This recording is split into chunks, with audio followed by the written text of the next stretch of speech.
Step right up, dummies, and listen to the stupidest sports show on earth with Rodney Newpol and Tim Van Stratton. Yeah.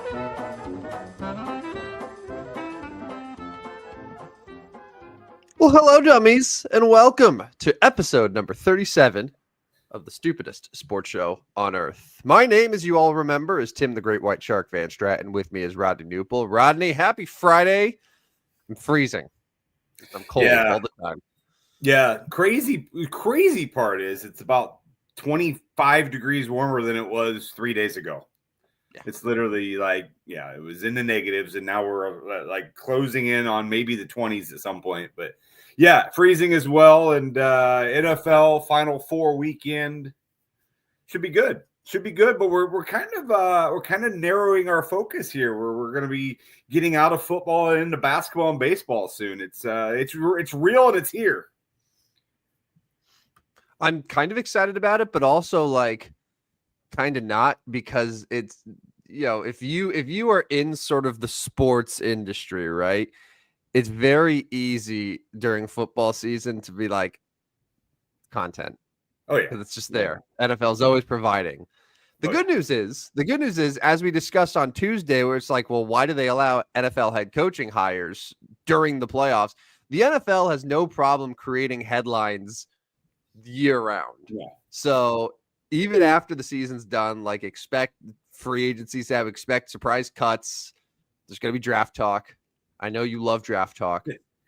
Yeah, love spending 6 weeks talking about the draft leading up to it, and then 6 weeks breaking it down after, and then the season starts. But you're right. Like, the NFL has been, I'll just call it like it is. It's an attention whore, and they love to get the attention. And you're right. Like, we could show up to the show for the last 16 weeks and be like, yeah, we'll just kind of figure it out from there. We'll talk football. And now we got to think about, what are some things we should talk about today as we start breaking into basketball. We'll get some NBA talk today. We'll go college basketball coming up soon as well. But I'm excited as well. The changing of seasons is always exciting at first. And then when we get to second weekend of college basketball and it's like a Monday before, it's like, okay, now I need something else. Yeah, no, I get that. Well, we can talk about how the Titans will not pass on generational talent at number 1 overall and what that means, who they're talking about. See? Already intrigued you. All right, let's start with NFL. Before we get to Commanders, Eagles, and Bills, Chiefs, and our official predictions for what's going to happen on Sunday, coaching updates. The last we discussed, there was only one hire, and it was Ben Johnson, Wonder Boy, going to Chicago. Since then, we've had Aaron Glenn, the other Detroit coordinator, officially taken the Jets job, which very much in line with who the Jets have targeted the last 15 years or so. Yeah. Like, first time I had sent you the fact earlier this week where, like, since Rex Ryan, they've had 7 head coaches. 6 of them have been first-time defensive head coaches. Right? Like, so it's right in line with who they normally get. The only exception was Adam Gase, which was a disaster. So we had Aaron Glenn. We have now Liam Cohen, which, boy, oh boy, this Liam Cohen thing was weird how that played out.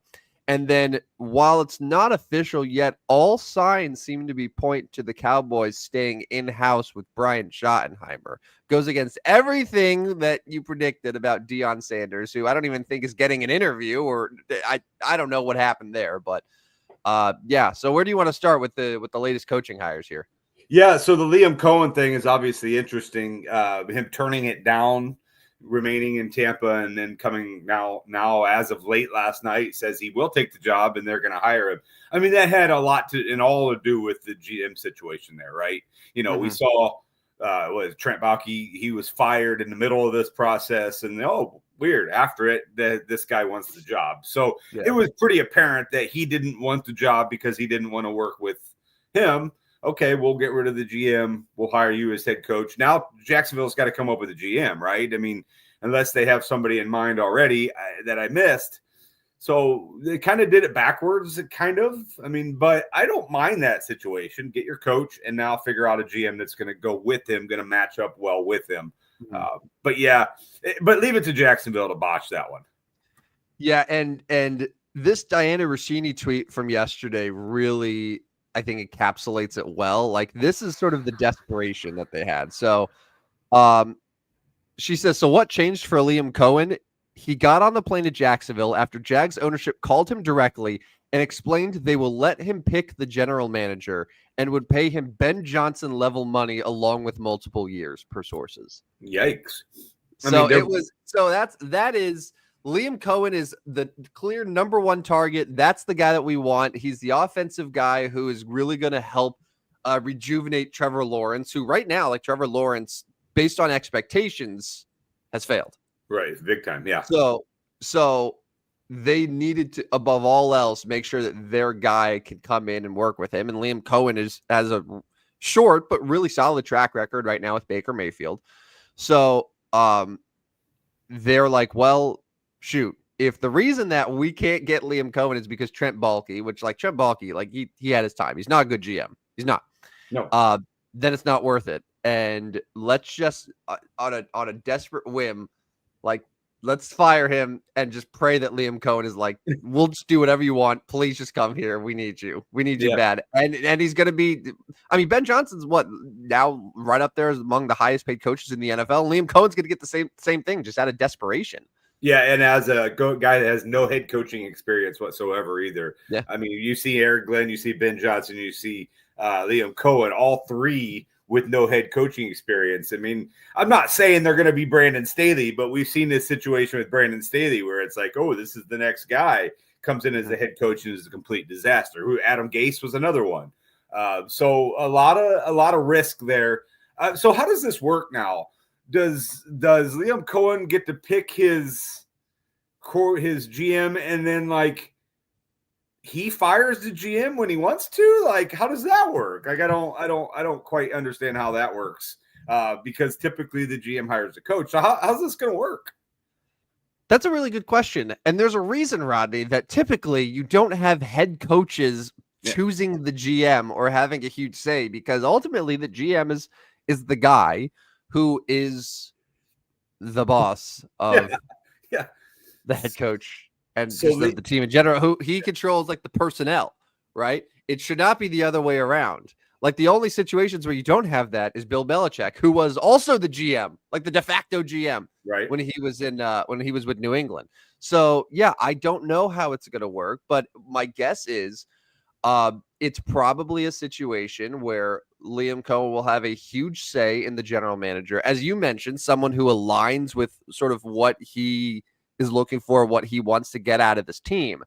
But if it doesn't work, well, then it's not a situation where it's, oh, you fire one or the other. You get rid of both of them. They're attached to each other. Like, they're for better or worse, they are connected to each other. So, and that's just how you have to approach it. Yeah. Good luck, Jacksonville. Yeah. It's a strange story. Like, don't get me wrong. Did they make the right decision firing Trent Baalke? Yes. Yeah. Would they have done themselves a lot of service if they did it 3 weeks ago? Yeah, absolutely. Because then you don't have to be desperate with Liam Cohen. You could still make him your number one guy, but you don't have to make him all these promises about GM. You don't have to pay him Ben Johnson level money. Like, Liam Cohen, I think, could have become a head coach without getting this record-setting contract, right? Yeah. But just pure out of desperation, they had to do it. In an absolute PR nightmare, because everybody's now poking fun at them. And if this doesn't work right away, you know, they're obviously going to hear about it. They definitely botched that one, but let's hope Liam Cohen can coach. I mean, got to keep in mind they got rid of Doug Peterson. The guy can coach. I mean, I know it was time.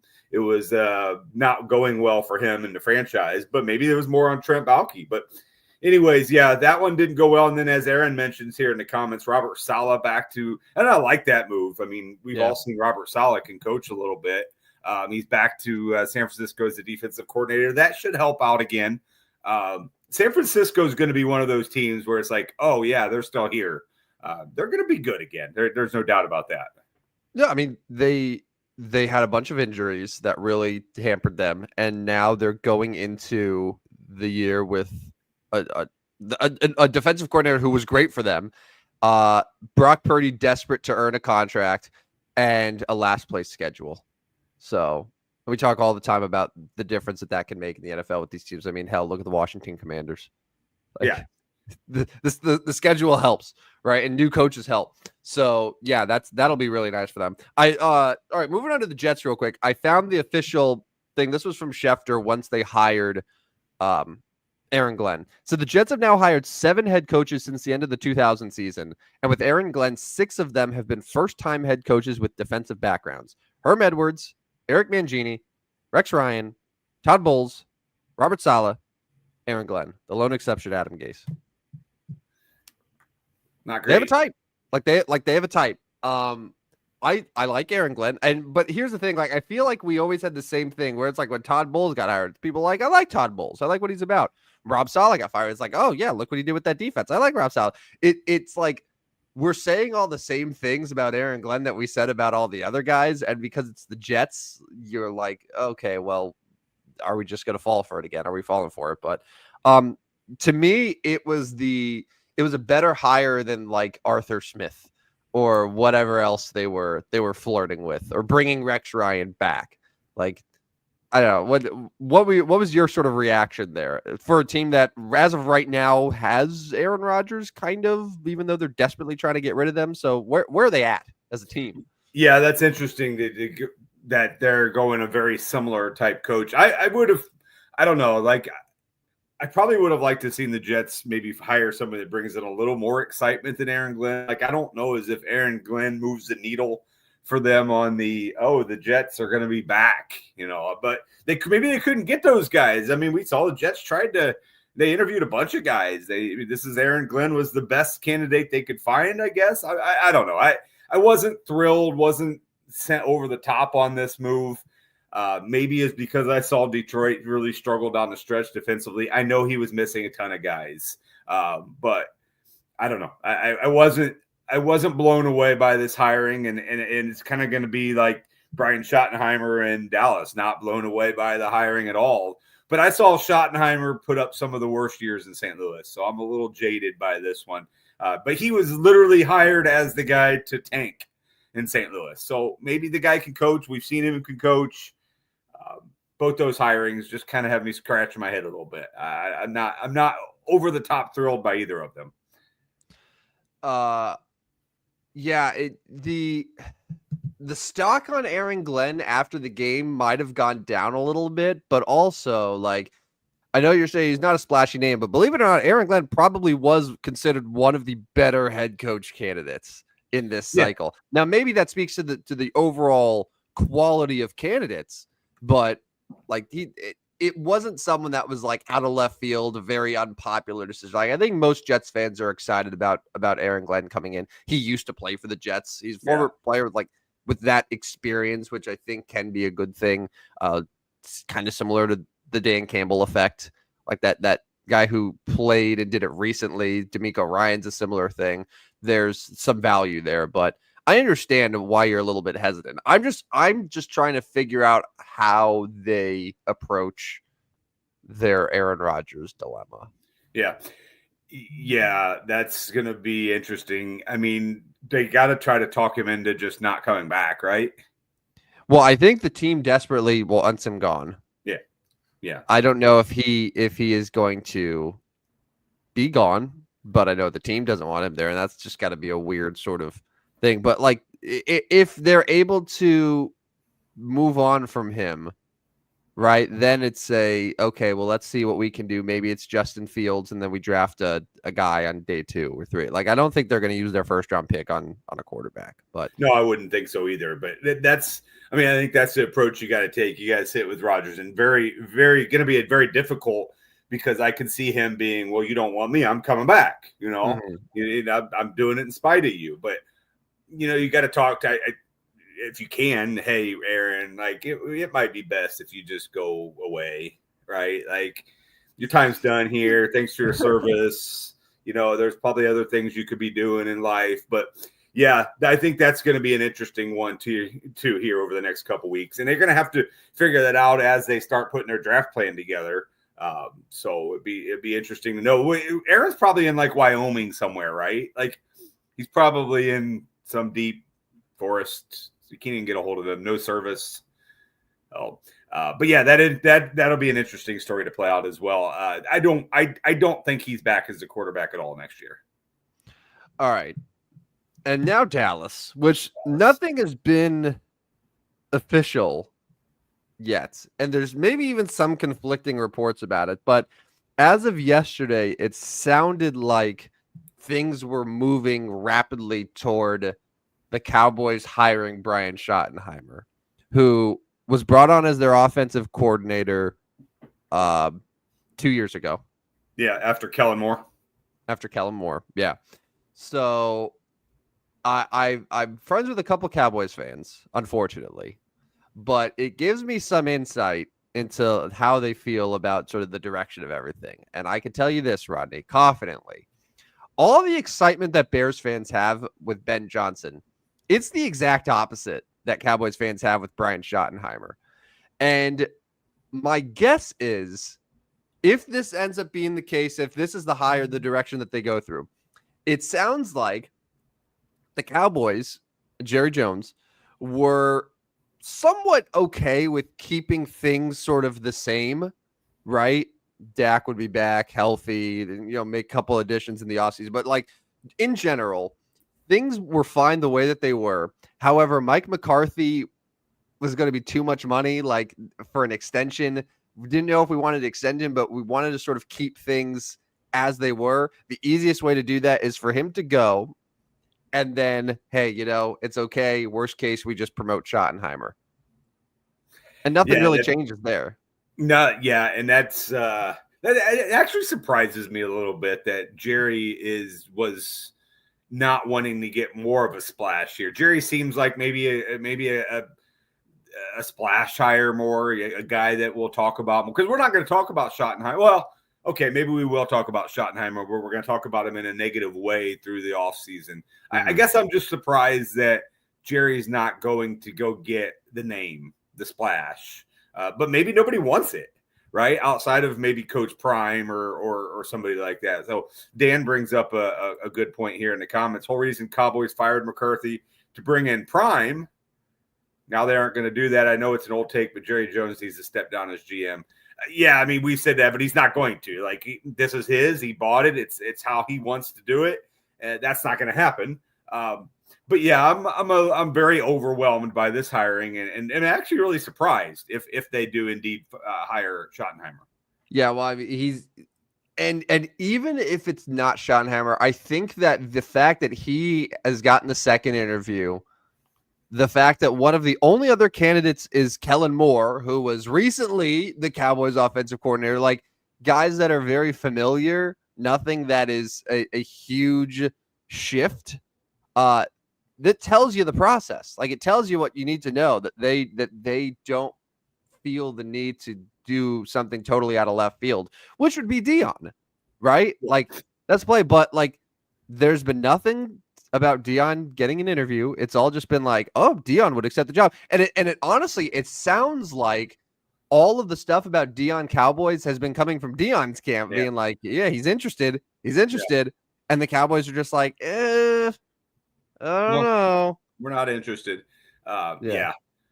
No, I probably took the bait too early on that one because, as you know, my prediction was him going there, but that certainly slowed down. And it surprises me because I really thought we would be hearing kind of maybe not the best choice for them, but kind of the sexy choice that Dallas wanted to go get. And Brian Schottenheimer certainly not it. No, you want to talk about just an uninspiring sort of career. Like, he's over 50. I think he's 51. He's been an assistant in the NFL for 23 years. He's never once been offered a head coaching opportunity. He's been quarterbacks coach for Washington, for the Chargers. By the way, the Chargers, when Drew Brees was there before he actually became Drew Brees. The Jets with like the Mark Sanchez years, the Rams, as you mentioned, a very underwhelming tenure with then St. Louis. Spent some time in college with Georgia, then Colts couple years, Seahawks for a couple years when like Russ was sort of like starting to go down, Jacksonville for a year, and then Dallas the last couple years. Like it just keeps getting jobs. He's a Schottenheimer. Right. I think he is one of those assistants that is just the embodiment of like old school NFL thinking, where it's just like he's a football guy. We want him on our staff, even if he's not very good. Because there's nowhere has he worked where like he's made things like great. Right. Yeah. I mean, is this just Jerry not wanting to have somebody threaten to take over and change what Jerry wants done there? You know, I know nobody's going to take over Jerry. I get it. Like Jerry's the boss. He's going to be in charge, but like he knows that Schottenheimer is going to be the whipping boy. He knows that Kellen Moore, if he comes back, would be the whipping boy. That's what this hiring has me feeling, is that Jerry now is like, hey, listen, this guy's not gonna overstep his boundaries. I'm hiring him more than Deion's coming in there and he's probably going to do some things that are quite a bit different than what Jerry once done. So I think it's more just Jerry with his power saying, no, we're going to do it my way, whether it's winning or not. We're going to do it my way. Yeah, no, listen, that's a great point. It's something that we've noticed with Mike McCarthy, with Jason Garrett, with Wade Phillips. Like they're not guys that are going to really challenge Jerry and be loud and like Jimmy Johnson was a fantastic coach for them, but it also ended badly because Jimmy Johnson and Jerry clashed a lot to the point where like they fired Jimmy, like while they were still winning Super Bowls. Like, so Deion is the type of coach who wouldn't just let Jerry have everything that he wants, because Deion just he's like, I'm the coach. And a lot of coaches are. So it sort of limits who the Cowboys realistically would get, because a lot of coaches don't want to come into that situation where they're constantly being told what to do. Yeah. Yeah. Moving on, what are the Raiders update? So the Raiders still don't have a head coach. Yeah. But they do have a GM, John Spytek. I think that's how you say it. He, surprise, was a former Bucs assistant in the front office. So very familiar with Tom Brady, right? So the Tom Brady like effect that there's now with the Raiders is very real. The fact that they just went after the Bucs assistant general manager.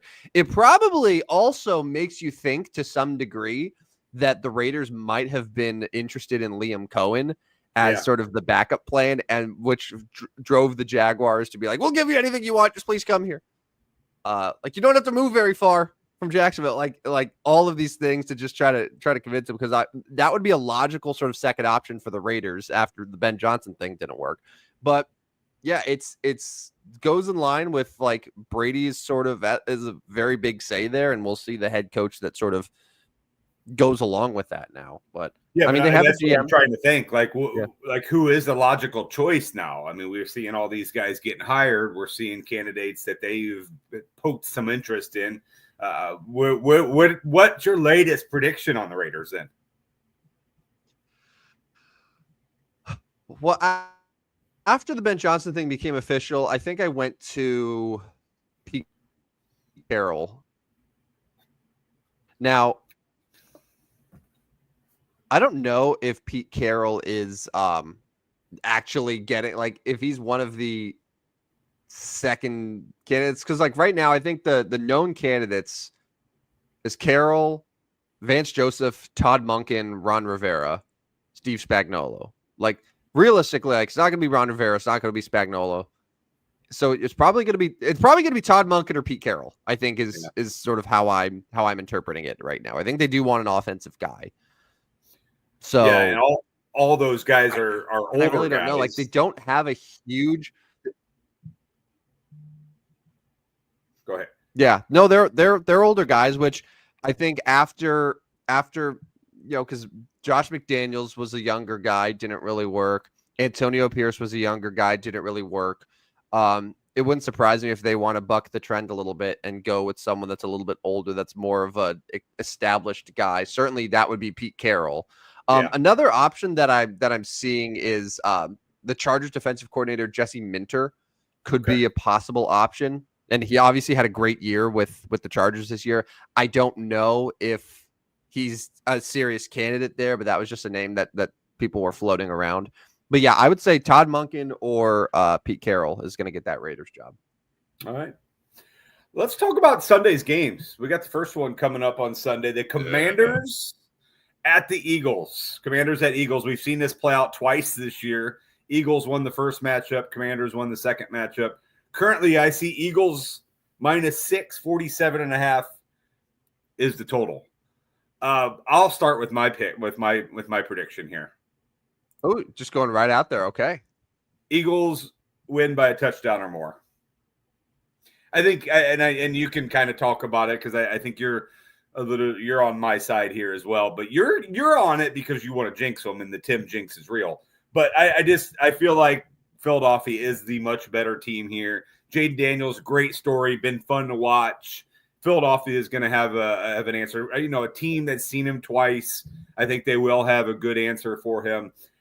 If I'm going total score prediction, I'll go 28-20 Eagles over the Commanders, and the Eagles move on to the Super Bowl. And I am halfway home to my Super Bowl prediction from the start of the year. Eagles is my pick. What's your thoughts on this game? I don't make a lot of guarantees, Rodney. Oh my gosh, not again. Not again. However, there is a 0.000% chance that the Washington Commanders win this football game. I feel with every fiber of my being, with the strongest of convictions, that the Philadelphia Eagles will wipe the floor with the Washington Commanders.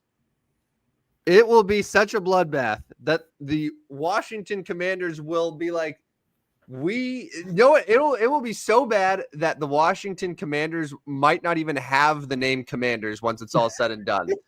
They might have to go back to the drawing board with a new name starting next year. It will be that bad. Saquon Barkley will rush for at least 200 yards.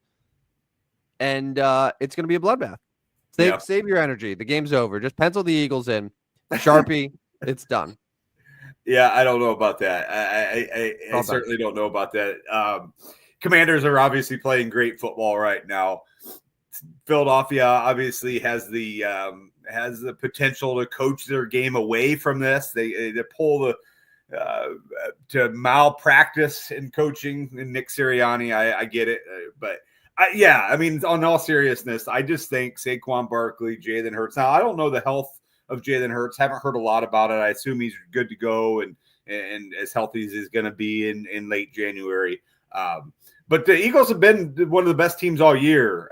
There's no reason for me to change that. And really, the reason the Commanders won game 2 was a little fluky. I mean, it came from behind. Hurts went out, kind of went with a backup. Wasn't great defense late. I'm not sure how motivated Philadelphia was to win that game. They were way up in the division. So, I just all chips in on Philadelphia here. Taking Eagles. Yeah, so the game that was in Philadelphia, the one that the Eagles won, so that was 26-18. Yeah, for perspective. So it was still like an 8-point game. It was, which it would cover, but it wasn't a blowout by any means. Jalen Hurts had 220 passing yards. Saquon Barkley had 26 carries, 146 yards, and 2 touchdowns. So did his normal thing. What was interesting though, and maybe this changes a little bit, but this was the game that Washington got nothing from their receivers. Yeah. Austin Eckler and Zach Ertz were their leading receivers. You had 1 catch from Terry McLaurin. You had 1 catch from Noah Brown. You had 1 catch from De'Ami Brown. Luke McCaffrey didn't get any targets. So and then obviously that got better a little bit a few weeks later in Washington, but it sort of speaks to the level of skill that the Eagles have in their defensive backfield now with Mitchell, with Cooper DeJean, with all these different guys that can really shut down Washington. I expect the Commanders to probably do some designated running plays with Jaden Daniels to mix up an attack with Brian Robinson and Austin Eckler, just to really lean on that trio, similar to how they did with Detroit. But yeah, the Eagles are just it is a talent difference that is too overwhelming, and it is going to take a very, very limited Jalen Hurts in order for Washington to be close and to pull off the upset here. Which you were asking about Jalen Hurts. He is practicing. It is limited capacity, but there's no reason to think that he doesn't play and they don't use him in his full capacity on Sunday. Yeah, no, I mean, if you're healthy enough, you have. I mean, this is a game you have to play. It's an NFC title game. Mm-hmm. You know, you get a week off basically if you win this one to get ready for the Super Bowl. You know, I think we saw a little bit last week. Like, is the tush push still in play? You know, with them being hurt, with them kind of going in under the piles. You know, you get at the 1 yard line, and I think no matter if he's hurt or not, you got to use him. You got to use him in that play. You got to get Dallas Goedert shoving him right up the butt and say, there we go. But yeah, I like Houston, or I like Philadelphia here. And I would be really surprised if Washington went into Philadelphia.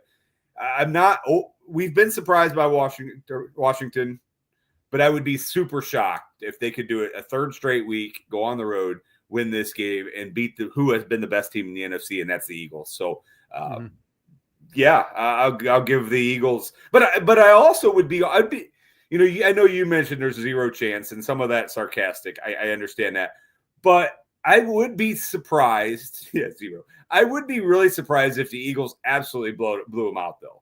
I respect. I think Jalen Daniels is too good to be blown out here. There's too many ways he can move the ball. I'd be really surprised if it was a complete blowout by 2 touchdowns or more. That would surprise me. It would be a combination of like kind of what we saw last week, where it's just every Eagles touchdown is a big play, right? Because they love to chew clock, they love to run the ball, but like that ends once Saquon Barkley takes 175 yards. So they have a combination of that mixed with a defense that does a really good job of forcing turnovers, right? Yeah. They did it against the Rams very well. Now, granted, the weather conditions allowed them to sort of to do so, but yeah, it's that sort of combination that I think could turn it into a blowout here. Do we know what the weather is supposed to be in Philadelphia? I'm literally just pulling that up now as you mentioned. Because I mean, it's cold. It's cold where we are. I would imagine it's going to be cold there. I don't know if that also includes snow. Like snow, I think really showed that it can be the sort of the great equalizer in a lot of ways. And so, the Rams were impacted by it. And like the Rams could have won that game without it. Yeah. Now both teams obviously have dealt with this, but this is actually going to be pretty good one. 43 for a high. So you're actually going to get some nice temperatures, 10 to 20 miles an hour wind. So nothing major there, which makes sense. We're starting to get a little bit more of the warmer weather here. They're going to get it a little bit after us. 43, really no chance of precipitation, some sun. So it should be a good day in Philadelphia for them, which, I mean, if we had the snow and rain, I would say it benefits the running team, but they're both running teams. I mean, Washington's going to want to run the football. They don't want to put Jaden Daniels out there throwing it 40 times. Right. So, right. Yeah. So, I don't think weather's going to play a part in that game. But, yeah, that's where I'm going. What about Buffalo, Kansas City? Second game of the day, 5:30 Central Time. Is this going to be the highest rated non-Super Bowl ever? Yeah, and probably the more anticipated of the two, right? By far. Like if you're watching one of these games, it's going to be Bills at Kansas City.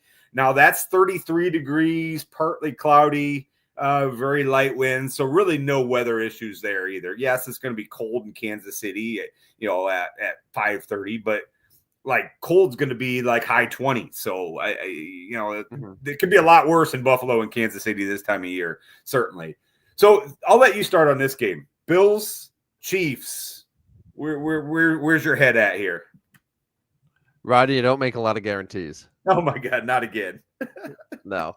To be honest with you, I like 99% of Americans are praying for a Buffalo Bills victory. I want the Buffalo Bills in the Super Bowl. I want Josh Allen in the Super Bowl. I want new blood. I want a new champion. I want all these things. But I mentioned this on Tuesday, and this is where I'm at. The Bills are a better team. Yeah. But they need to be absolutely perfect to beat the Chiefs in Kansas City. Perfect. Like you cannot give the Chiefs any sort of break whatsoever. That means turnover free football.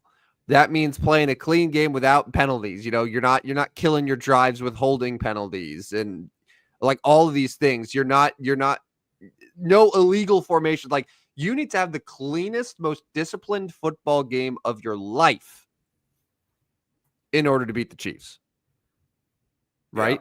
Yeah. Because and which is hard because like as we saw last week with Houston, like the Chiefs have a way of getting calls. Like let's call it like it is. Like the Chiefs and Patrick Mahomes, like they can get calls in their favor that totally shift the tide of the game in an instant. But you have to do everything you can to fight that, to play just the cleanest football game and just rely on your skill. Like Josh Allen's been much better than Patrick Mahomes this year. Like use that. Like the defense can force a lot of turnovers. They can get to the quarterback. These are all good things, important things that they need in order to win. Will it happen? I don't know. And like, I know I'm supposed to come here with a take and be like, this is going to happen, but like, I genuinely don't know. Yeah. I don't know. If like gun to my head, I probably say Kansas City does what they always do. And they just squeak out a 3-point win and we're all pissed off. And that's it. It's going to be a 22-19. Like it's just going to be some stupid low scoring game like that. And we're just all going to be pissed off, but I'm praying that I'm wrong and I want Buffalo to win. Yeah. I'll kind of piggyback off you here and then I'll get to Dan's comment here.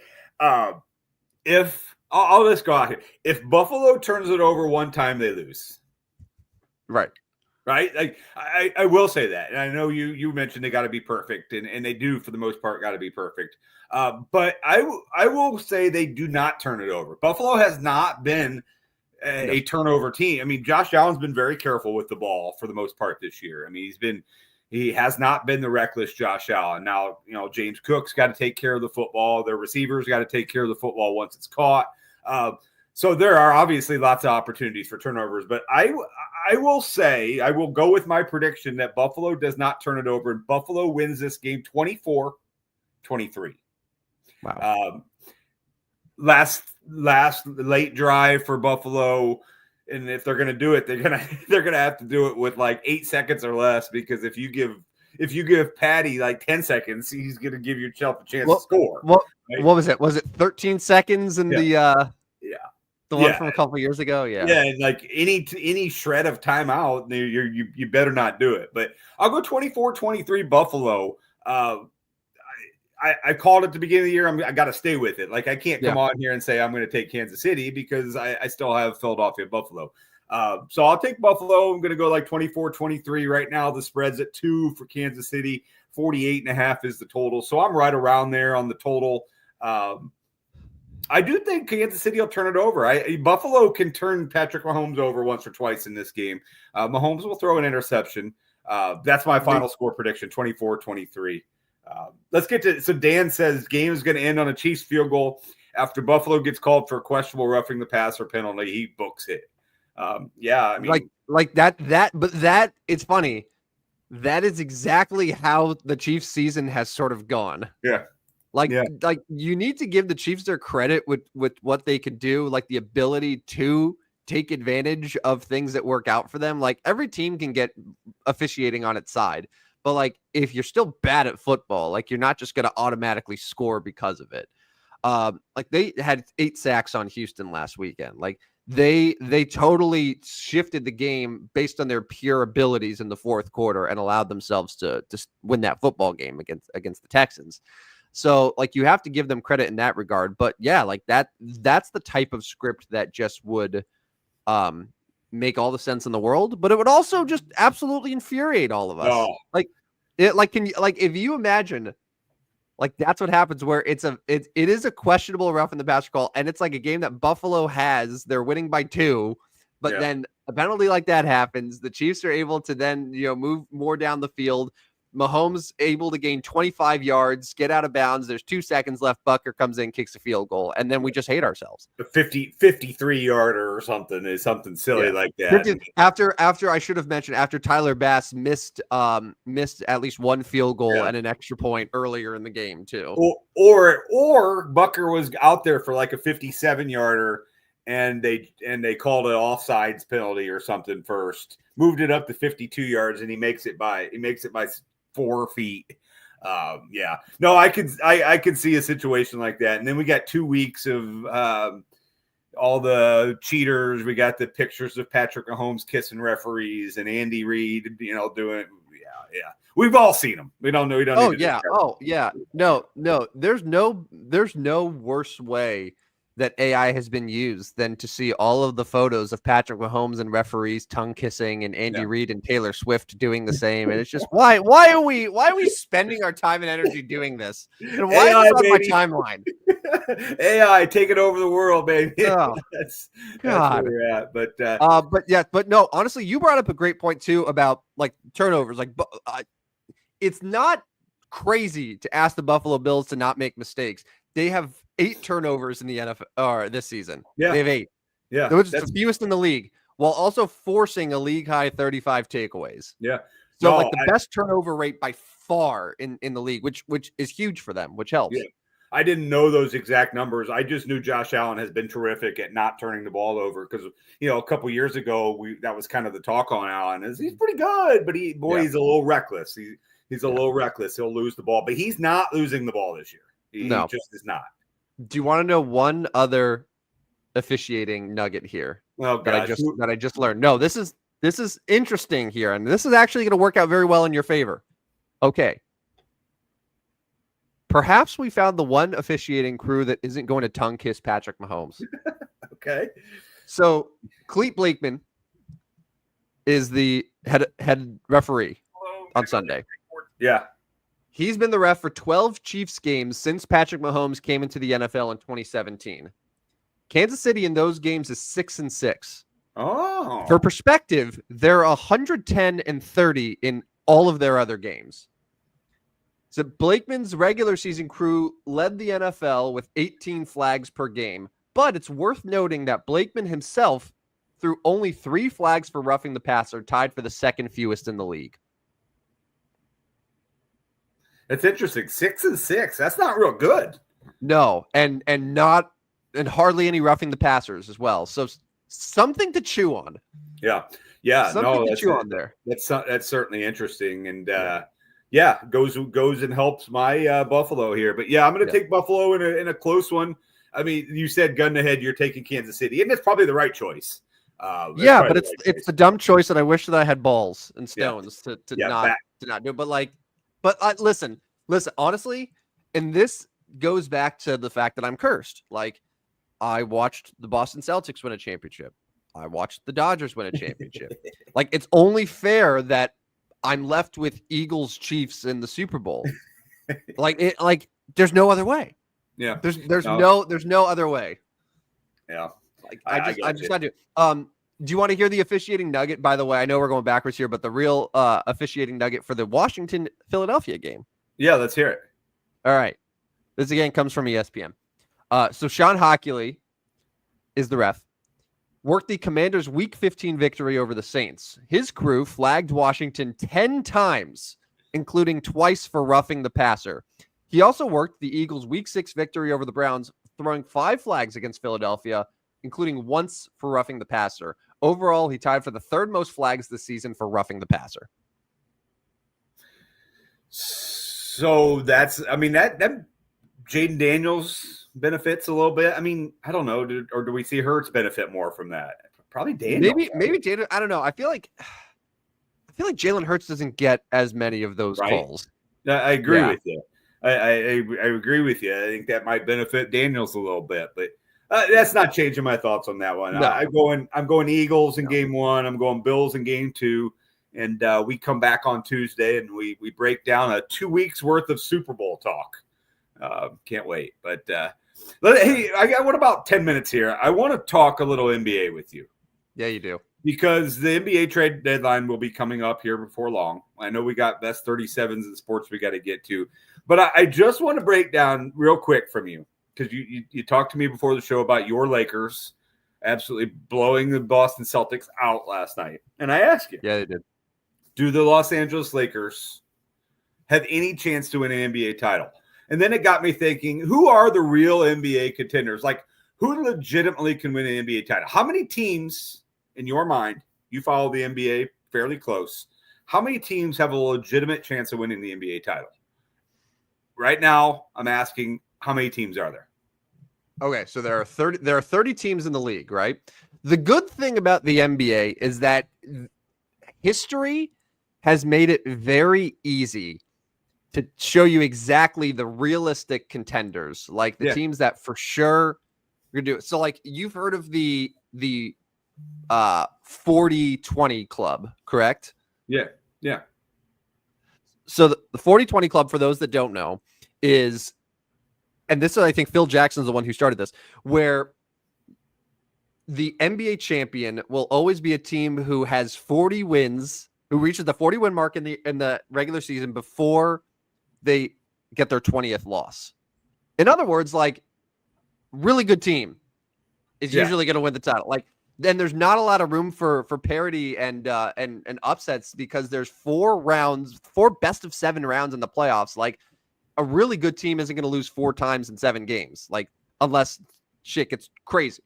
So you're able to sort of figure it out from there. So just by that alone, we don't have a team that has 40 wins yet, but Cleveland, Boston, OKC are so far ahead of everyone else. History tells us it's going to be one of those 3 teams. So the Knicks would have to go 11-4 to get to 40-20. Yeah, which is possible. It's possible. Milwaukee would have to go 15-3. Yeah. So, and I'm looking at the East. I'm just. What about Memphis? What about Memphis? So Memphis is interesting because I think a lot of Memphis's underlying metrics are really good here. And Rodney, if you could pull up like the offensive and defensive ratings, or you know what, I could pull up the offensive and defensive ratings for these teams, because like there are a couple other factors that you can use to sort of determine like which teams are great. And one of them is the NBA champion, like overwhelmingly is going to be top 10 in offense and defense, and probably top 5 in one of them. And I think last I saw, Memphis was top 10 in both. So I think there's a really strong argument that Memphis is the second best team in the West behind OKC. But like OKC is such a huge advantage over every other team right now. Like they're still not at full health. They've been doing this without Chet Holmgren, by the way, who a lot of people have sort of forgotten about. Like they can be overwhelmingly great against a lot of the league. Now, the West is interesting because you have teams like the Lakers who can make a move and can get back into it. You have the Denver Nuggets, who have the best player in the NBA by leaps and bounds, who I don't think anyone wants to see Jokic in a best of 7 series. You have teams like Dallas, who Dallas right now is looks like a fringe playoff team, but Luka Doncic only played 20 games for them all year. Like he's missed over half the season. Like the Suns are still the Suns are in the final spot right now. But like, what happens if the Suns make a huge splash and suddenly it's Devin Booker, Kevin Durant, and Jimmy Butler, right? Yeah. Like there are ways that this can shift, but I would say OKC, Cleveland, Boston are in a tier and a class above everyone else, and it's a safe bet that one of those teams is going to be your champion when it's all said and done. Yeah, and you got, like you mentioned, the West. Like Golden State's not even in the playoffs right now. Now they're not a contender anymore, but it's kind of crazy to see that they're downfall has sent them out of the playoffs. I mean, do I think they'll make the playoffs? I don't know, though. You got Dallas, Minnesota, who hasn't been very good, and Dan brings up a good point. Like, is Minnesota going to do a splash trade to try to, salvage a little bit of their season? They're 23-21 from a team that went to the Western Conference Finals last year. Sacramento's red hot right now. How hot can they get? Can they knock a team or two off in the playoffs? But so you got three teams, but you mentioned your Lakers. How do the Lakers at the trade deadline get to being a possible contender? Now, can they win it? Because they'd have to go 16-2 to get to that 40-20. That's probably not going to happen. But can they? Who can they go get at the deadline that maybe can push them over the top? I don't think that we're going to get a superstar, because like everyone wants to assume the Lakers are hunting for a superstar, right? Yeah. And we use the term superstar kind of lightly, but like they're not going to go and make a Jimmy Butler deal. They're not going to blow everything up to get Zach LaVine. I think that they realize that the Russell Westbrook trade does a lot more harm than the one that gets them, D'Angelo Russell and Rui Hachimura and right. all of the guys that they were able to use when they got to the Western Conference Final a couple of years ago. So I think that the idea is they probably want to upgrade a couple spots as opposed to just like, hey, let's just sell the farm and go all in on a star. They don't need one. They don't. So like Utah, I think, is the big name to watch because they have some guys that are on the block, namely Colin Sexton and Walker Kessler. I think Walker Kessler addresses a massive need for the Lakers because they clearly need another big. If Anthony Davis goes down, which is always possible every time he steps on a basketball court, like things like the season's over for them. It's that fast. So like having Kessler at the 5, Davis at the 4, and then also like Colin Sexton as the new starting guard, or maybe even like the first guard off the bench to replace someone like Gabe Vincent is a huge upgrade for them. You still keep LeBron, like you still have AD, you still have Austin Reeves. You're basically like, in order to make that trade, you're probably sacrificing like Rui Hachimura and a couple other guys, but like your core is still really intact. And that's a move that can make you a lot more competitive in the Western Conference. But like they don't need to do anything insane to blow up their depth. Like they're not shopping Austin Reeves in order to try to get like Kevin Durant, right? Like it doesn't make sense. Yeah, where do you think Jimmy Butler ends up going? Ugh. And I'm tired of the story. I'll be quite honest with you. I am too. Like I am too. Getting suspended. He's like, I just trade him or something. But yes, I'm tired of the story. But where do you think he ends up? Because he's going somewhere. Yeah, has to. I mean, who's even interested in him right now? Well, Phoenix seems to be the name that a lot of people are mentioning. But it's funny that Phoenix is like so like, well, we need to go all in when they're like a game above 500, right? Like clinging on to. I forgot who it was where I saw it, by the way. This is getting a little off track, but like someone was suggesting like an Anthony Davis. I think it was Stephen A. Smith actually, like an Anthony Davis to the Warriors trade, as if the Warriors weren't currently the 11 seed and the Lakers weren't the 5 seed. Right. It's like, why would the Lakers just blow up the team and trade Anthony Davis to get like Trace Jackson Davis and picks? Like, yeah, the Warriors are 500. Like, yeah. Like it, I don't know. It made no sense to me, but I digress.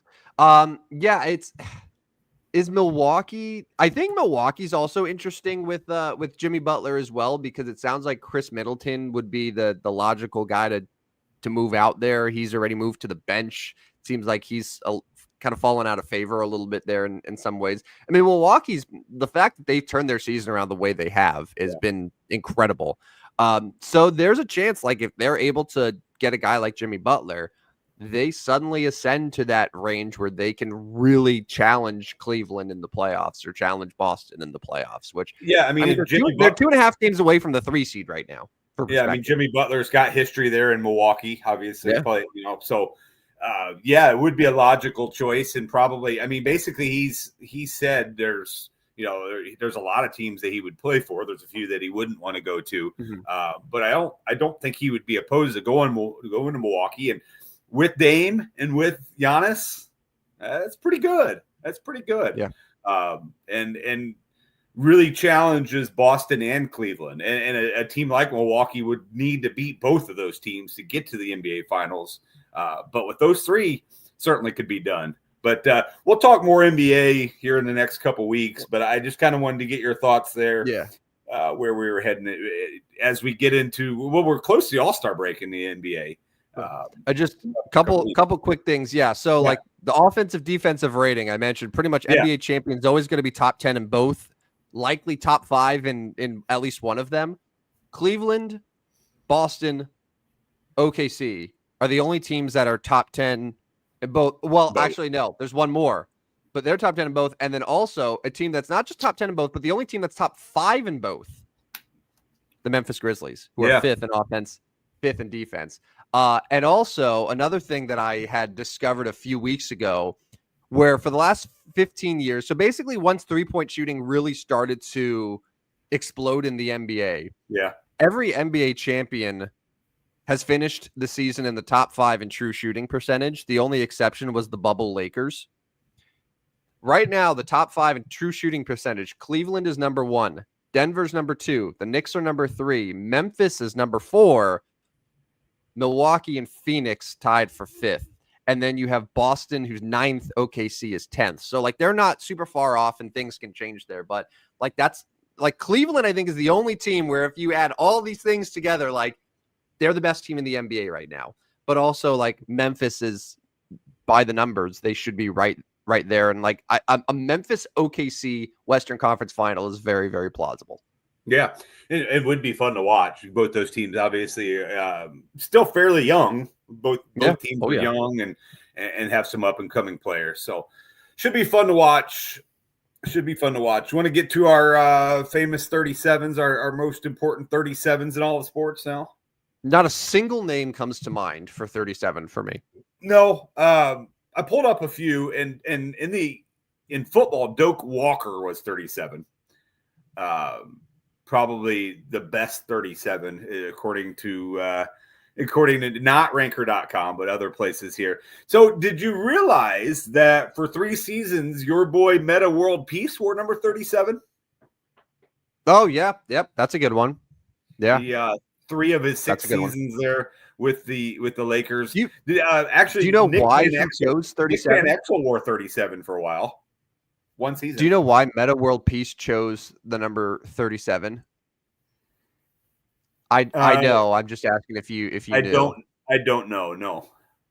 Because I believe so. This was like 2009 when he came there, right? So it was the year that Michael Jackson died, and I believe that his reasoning was like it was the same. It was the number of weeks that Thriller was number 1, like in the album chart or whatever. So like that's why he chose 37. Love it. I love it. Yeah, I love it. For a short span of time, Derek Fisher wore 37 before he moved back to, he was 2 and then he was 37. Then he went back to 6. Currently, Semi Ojeleye wears number 37. One of the only current 37s. And Giannis's brother Kostas, this was a 37. But we are scraping some of the bottom of the barrel here with 37. Do you have any others that you could think of that wore 37? Yes, Baltimore Ravens legend Deion Sanders. Yes. When he was with Baltimore, he was 37. That's about but it. But again, like I would never associate Deion Sanders as one of the great 37s of all time. He's 21, so like, yeah, it's one of those. It's one of those numbers where it's like you could probably find a good amount of players that wore it for a very small period. Oh, Patrice Bergeron. Yeah, there's probably some hockey guys that we're missing. Yeah, that's why Dan's on here, because he could probably throw a whole bunch of 37 hockey guys screaming at his laptop at 9 a.m. Patrice Bergeron. And so Dan's got a good point here. It is Bradley ISU weekend. You being a Bradley Brave alum, me being an Illinois State Redbird alum, me being much, much older in my alum than you and Dan. I have no faith in the Redbirds. And actually, your Bradley Braves are really good. They're really good. They've made basketball fun here in Peoria. I have no faith that the Redbirds could win this game, but ISU is playing a little bit better. Maybe they slow down the Bradley shooting game and make this interesting in Peoria. First of two meetings, Bradley ISU. I wish this rivalry was as heated and as sexy as it was years ago, even before your time here in Peoria, Tim. The Bradley ISU rivalry was a much more production, much bigger, much more anticipated than it is now. I'm not saying it's dead. It's just not as heated as it was. I'd like to see the Bradley ISU rivalry come back to life a little bit. Well, the problem is like ISU it sucks. seems like both teams. Well, ISU. Here's the thing: like ISU is bad this year. Like I was going to mention, Bradley and ISU right now are in the top 5, both of them. Yeah. In 3-point percentage. These are 2 of the 5 best 3-point shooting teams in college basketball that are playing each other on Saturday. So like there's totally a scenario where ISU just goes bombs away, just hits a ton of shots because they can, and like pulls off an upset here. But no, to your point about like the rivalry, it's felt like the teams haven't been really great at the same time. And that's what's affected. Like when I was in school, Bradley was miserable. ISU was playing really well. And then like right as ISU started to sort of go down a little bit is right when Wardle had the Braves going up. And they've just like they haven't lined up there. And now, if they can both be like the top 2 teams in the Valley in a season, then I think that changes, right? Yeah. And then you have that rivalry. But no, I agree with you. Is it also because like they can't call it War on 74 anymore? I remember that being a thing. Like where they're not allowed to say War on 74, which like, come on, man. If you want to make it a rivalry, it needs to be a war. It has to be. Maybe with the new administration, though, we can change it back to the War on 74. You know, maybe we can get an executive order on changing it back to the War on 74. But I mean, Illinois State has won 2 in a row. They're 12-8 with a 4-5 Valley record. They are flirting with the bottom of the Valley because there's 4 teams at 3-6. And of course, somehow the Bears of Missouri State have yet to win a Valley game. They're 0-9. I'm not sure how that happened. They're leaving the Valley on the lowest possible note. So yeah, exactly. Bradley, on the other hand, 17-3, 8-1, and we're not going to get into it today. But we've talked about this scenario where Bradley could literally be like 29-4 and be a bubble team at Selection Sunday if they don't win in St. Louis. So we'll definitely get to that in February. Imagine losing less than like if they lost less than 5 games for the entire season. That would be probably a top 3 or 4 record in all of college basketball. Yeah, they would be a top 5 shooting team in all of college basketball. Yeah. They'll be flirting with a team like Cincinnati. If you still don't put them in, they'll be flirting with a team like Cincinnati, who will be 19-14 on Selection Sunday, and it'll be between those two for the 12th seed. But yeah, so Bradley ISU, that's the weekend. Of course, Sunday we've got the football game, so plenty of going on, and that's pretty much a wrap for the show. What do you think? I think that we did a great job, man. We had a good mix of talking gut stuff, talking stats. We gave some really great officiating nuggets, man. Yeah, and that's why I'm telling you, like that Buffalo Kansas City nugget is really interesting, actually. Like they found the one officiating crew that doesn't just like bend over for Patrick Mahomes, which is nice. Yeah, Roger got that crew in there, and maybe Roger's done with Patrick and Andy and the guys too. Maybe he doesn't want to see Taylor Swift at the Super Bowl. We don't want all the hoopla around her, so it'll be interesting. I'm gonna stick with Buffalo and Philadelphia. Yeah. You're going Kansas City and Philadelphia. Do you know what I love too about the NFL? And this kind of ties into like what I was upset at baseball about the other day. It's like baseball, we're like, oh, we need a big market. Like, oh, it's so good for the game when the Dodgers and the Yankees are good and in the World Series. But like the NFL, it doesn't matter. Like if a team from Buffalo, New York makes it to the Super Bowl, like it does not matter at all in terms of the market size or anything. Like if it's Buffalo versus Washington, it's still going to do like crazy numbers. Like it like the best team in the NFL for the last 7 years has been from Kansas City. Like imagine the Royals having that same run in Major League Baseball where the Royals were in 4 World Series in 7 years. People will be like, oh my God, I hate this. Like we need this to end, but like, doesn't matter with the NFL. Like markets mean nothing. And I like that. I mean, the big markets in the NFL have been really bad. The New York teams have been bad. I mean, LA, I guess the Rams have been pretty good. Chicago have been horrific. Yeah. Yeah. Dallas. Houston, Dallas hasn't. Houston, okay, they're just sort of there. Houston is one of the more forgettable NFL teams right now. Yeah. And that's one of the top 5 markets in general. Right. Like Arizona, the Phoenix is a big market, like Cardinals. Not good. So, yeah, well, we'll be back Tuesday to get you ready for the Super Bowl. We'll get you ready for the Super Bowl. We'll talk more NBA. We'll talk college basketball. Major League Baseball, spring training right around the corner.